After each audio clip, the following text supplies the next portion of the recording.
ঘন্টা শুট করার পরে ও ও ও যাও যাও তাড়াতাড়ি যাও। চলো দেখি ওটা ঠিক আছে কিনা। যে কোনো ভাবেই হোক হে ভগবান, আমার ইয়টটাকে বাঁচিয়ে নাও। শনের ইয়ট সার্ভাইভ করেই গেল।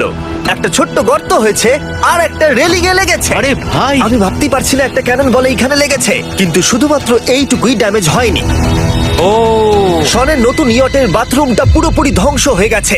এই আয়নাটা দেখুন একবার। তিনটে ক্যানন বল তোমার ইয়টকে হিট করেছে, আর কোন রকমে তুমি ফেজ 1 পার করেছো। ঠিক বলেছো, কিন্তু 100টার মধ্যে 3টে ঠিকই আছে।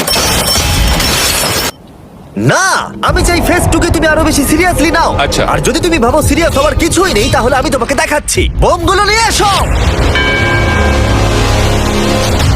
24 ঘন্টা পরে ওই 15টা সি বম্ব তোমার নতুন ইয়টের চারপাশে ফাটবে। হে বাবা, আর ভিডিও শুট করবার আগে এগুলোকে আমরা টেস্ট করেছি, এগুলো প্রচন্ড শক্তিশালী। 15খানা বড় বোম ইয়ারটাকে গোল করে ঘিরে থাকবে। আমি এটাকে প্রোটেক্ট করবো কিভাবে? আমি আপাতত এই বোমে ঘেরা